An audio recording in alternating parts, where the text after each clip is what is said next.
Ever feel like you're your own worst financial enemy? You make a budget, you try to save, but you still end up holding a losing stock for way too long, or jumping on a hot tip right before it nosedives. It's incredibly frustrating. But what if I told you it's not entirely your fault? Your brain is wired with hidden biases, ancient mental shortcuts from the Stone Age that are quietly torpedoing your financial goals in the modern world. Think of your brain as running on software that was perfectly designed for helping our ancestors survive. That code was great for finding food and avoiding predators, but it's completely outdated for the complex world of modern finance. These little glitches in our mental programming are called cognitive biases. They run in the background, quietly influencing every money decision you make, from your morning coffee to your retirement plan.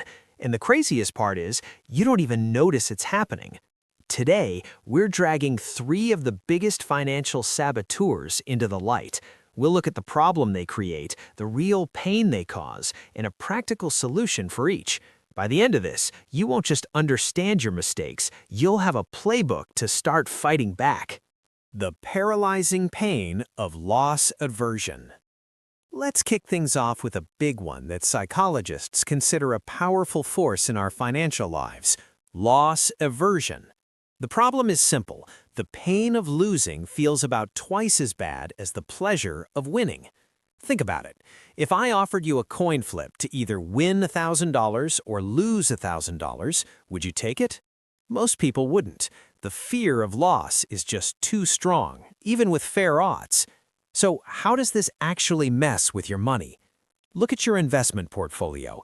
You've probably got some winners and maybe 1 or 2 problem children deep in the red. You know you should probably sell, but you can't bring yourself to do it. Why? Because selling makes that paper loss a real loss. It's admitting you made a mistake. Instead, we tell ourselves, it'll bounce back, or I'll sell as soon as it breaks even. This is financial quicksand. While you're waiting, your money is trapped and not working for you. You're so scared of locking in a small loss that you risk a much bigger one, or at least miss out on growth you could have had somewhere else. The solution is to use a system to fight your feelings.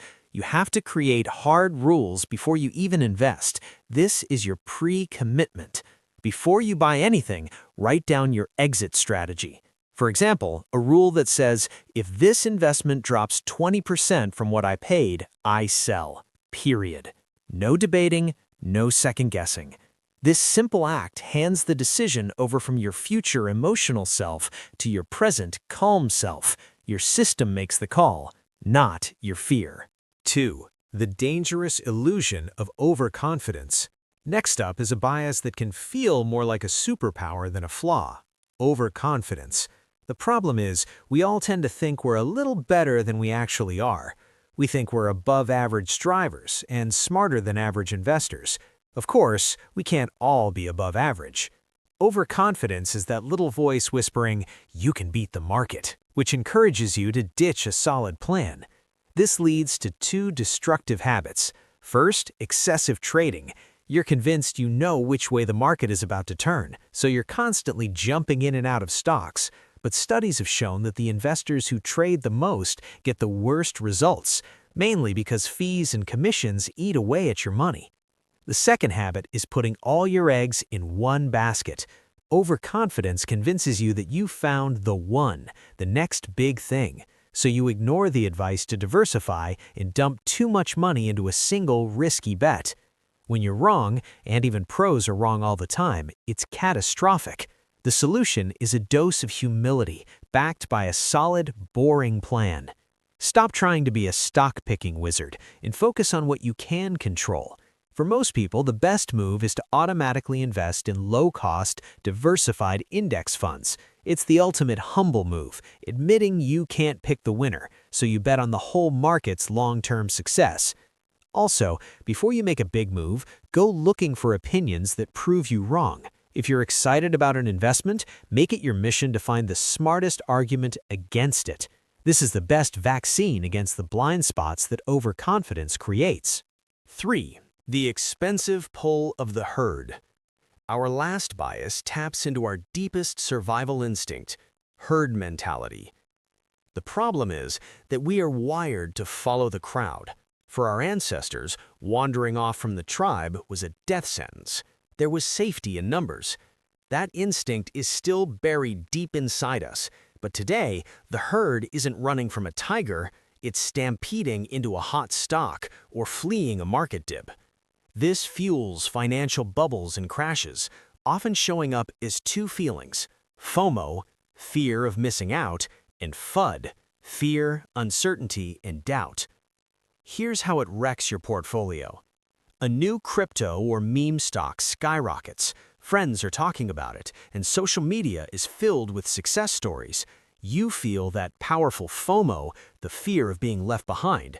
So you buy, usually near the top, right as the smart money is cashing out. Then the opposite happens. The market hits a rough patch and panic kicks in. You see the herd rushing for the exits, and FUD tells you to sell everything. So you sell, locking in your losses, often right at the bottom. Herd mentality makes us buy high out of greed and sell low out of fear. The solution is to have a personal anchor, an investment policy statement. It's a simple one-page document you write for yourself that lays out your financial plan. It should answer, what are my goals and timeline? What is my target mix of investments? When will I reevaluate my plan? This document is your constitution. When the herd starts stampeding, you don't have to think or feel. You just look at your plan. It's your compass that keeps you on your own. So let's recap the three hidden enemies in our own minds: loss aversion, making you cling to your mistakes; overconfidence, tricking you into taking dumb risks; and herd mentality, pressuring you to buy high and sell low. These biases are part of being human. You're never going to get rid of them completely. The goal isn't to be perfect, it's to be aware. Just by knowing these forces are at play, you start to take away their power. You can begin to second-guess your impulses and rely on your systems instead of your feelings. Taking control of your money doesn't start with a hot stock tip. It starts with understanding your own psychology. If you found this helpful, hit that like button. It really helps the channel. And make sure you subscribe for more tips on mastering your money mindset. Now, I have a question for you. Which of these three biases, loss aversion, overconfidence, or herd mentality, do you struggle with the most? Drop a comment below. Reading them helps all of us realize we're not alone in this. Thanks for watching.